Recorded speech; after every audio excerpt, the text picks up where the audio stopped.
Hey guys,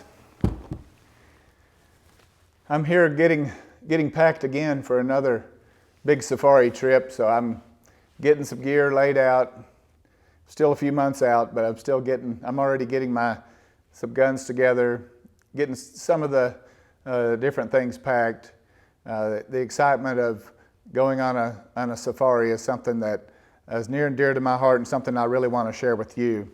So what I wanted to discuss today is something some of you have asked me about, and that is doing a discussion about how to select an outfitter for a first safari, or possibly that follow-up second safari, and how to go about doing that. So we're going to go through a few ideas that I have for you. Not one of them is necessarily going to be the be-all, end-all, but I think combined together will give you some direction on how you would go about selecting that outfitter. The first thing that comes to mind is something that you would ask of anybody in any kind of business, and that would be about finding out about their general reputation, their number of years in business. That's an important one. I'd like to know how long this outfitter's been in business and been operating. That's not to say that people that have only been in business a few years aren't good, but it's all part of information gathering and putting together these kind of things so we can make the right decision about where to go when we're planning a trip that this far, this expensive, and this exciting. So one of the things that I'd like to know, and kind of next on my list, would be about how they do their marketing. Do they go to the big shows? Do they go to Safari Club, the big convention? Do they go to Dallas Safari Club? Do they go to some of the other shows and set up trade show booths? Do they have a good website? How do they interact with the public? Are they on some online forums and do some postings there about their hunts and about the things they offer and the things that they're accomplished at? One thing about the big hunting shows like Safari Club is the opportunity to go and meet those outfitters. So all these things we're talking about, I think, really are trumped by the opportunity to sit down in person and visit with somebody. That is really important. You kind of get to know the people, a lot about their operation, sit down and have a Coke and visit, and that's a great way to get to know people and get to know many different outfitters if you get the opportunity to go do that.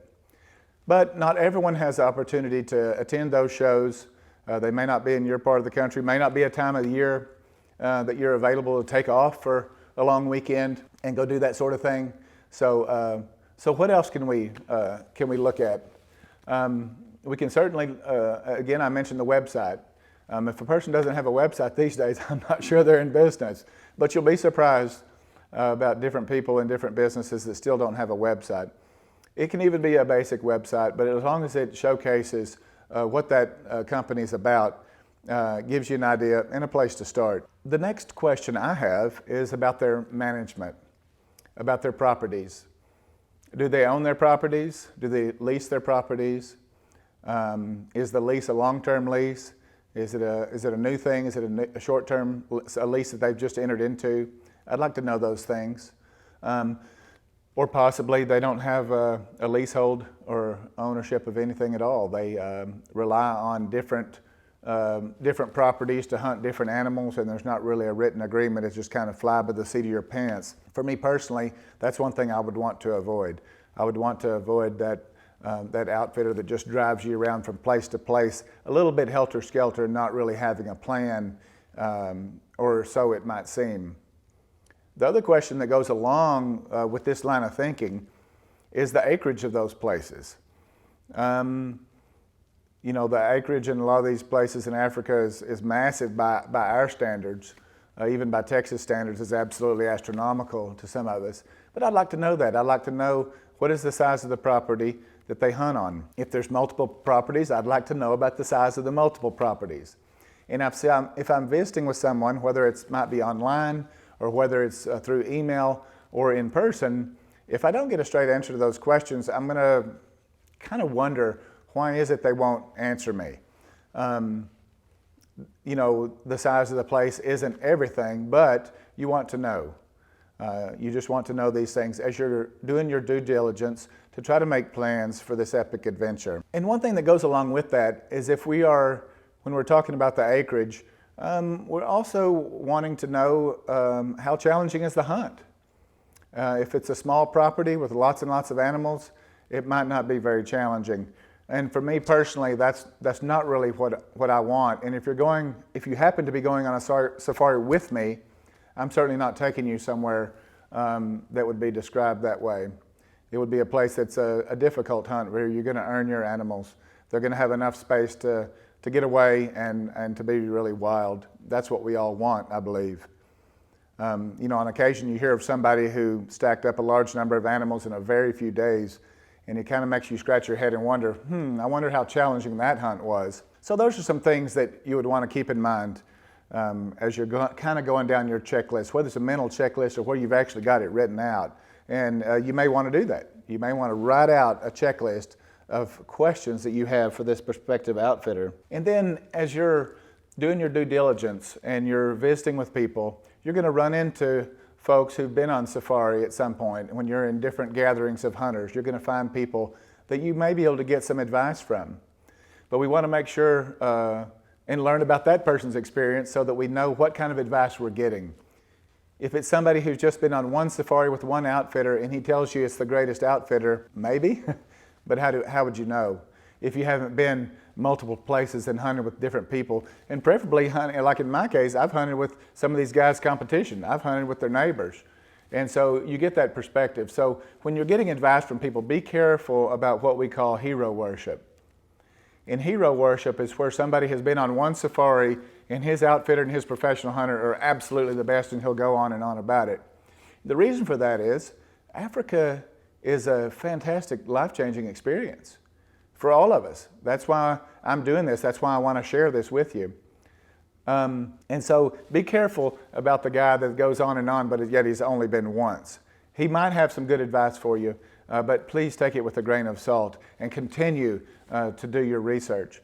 And when we're talking to folks, you might ask them, if you run into another hunter, may have some good advice for you on some different outfitters. Ask him how many safaris he's been on, which outfitters has he hunted with. And when you find that guy that has done a similar hunt to what you're looking for, and he's done it 3 or 4 different times with different outfitters, you might want to talk to that guy because he's going to have some perspective, a broad perspective of different folks, and he can tell you the strengths and weaknesses of all of those. That's invaluable advice. Hard to come by, but it is invaluable advice. And that would be one of the advantages to attending some of the big hunting conventions, because you're going to be with a group of like-minded hunters who've all either done it or want to go do it. And you're going to run into some of those guys like myself who've had the fortunate opportunity to hunt with many different outfitters and can give you that true unbiased advice that can really help you as you're planning this first or possibly second or third great adventure to Africa. And we can't forget about price. Traveling to Africa, paying for a hunt, paying for dip and pack, shipping of trophies home, tips and all the miscellaneous travel expenses, it's an expensive proposition. There's just no way to get around that. And one of the things that troubles me oftentimes is people may go out and not do any research and then buy a donation hunt at one of the conventions, and it's kind of like rolling the dice. They may have selected one with an outfitter that they've learned a bit about and got some advice on and are really rock solid to go with that outfitter, or it could be just blindly bought the thing. And some of those turn out really good, and I've bought plenty of donated safaris, and some of those turn out really good, but some of them may not. So again, if you're going to buy one of those, you still want to back up and do this due diligence that we're talking about here today. So back to price. There's a lot to the price of the safari, and there may be some things that may surprise you. So when you're looking at a plains game hunt and you're comparing outfitters, you may see a lot of similar prices, and then you may see some variability. You're going to see some package pricing, and you may find some package pricing that lines up with your hunting goals and the animals you want to hunt. And so then you may want to start comparing those. And so we always say typically that beware of the lowest price. And that is often the case. But there's one thing to keep in mind when it comes to hunting in southern Africa, especially when it comes to private land hunts, and that is that some of the old landowners that have large acreage and lots of established animals that are not being added to, they just keep, the numbers just keep growing. There are some of those outfitters that are actually able to offer a better price than what the going rate is. So one of those surprising things where, although they've been in business for a very long time and have a good reputation and a big property, they're actually offering a better price than some of the others. So again, there's a lot in that price. Don't purchase something, don't book a safari just based on price. Try to learn as much as you can about that outfit and all the things that we've previously discussed, and weigh that all together, put that all together. My goal with this video is to just get you to think, maybe get out a piece of paper and start a checklist, maybe do some online research, maybe take a look at the calendar for next year where the hunting shows are coming up. Look up those hunting shows, look up Safari Club International's convention in Nashville, look up Dallas Safari Club, look at those dates, maybe put those dates on the calendar and talk to your wife. It'd be a great time to go together and to have a little weekend trip. Or bring the whole family. A great family fun is had at these events. So I hope you'll take the time to think over all of this, put together a plan, and don't hesitate to rely on others who've been over there and had the opportunity and been fortunate to hunt in Africa many times. I'm certainly available to answer your questions, and I know there are plenty others who would also love nothing more than to try to give that guy advice before he jumps off and goes on that first African safari. So happy hunting, everybody. We'll see you next time.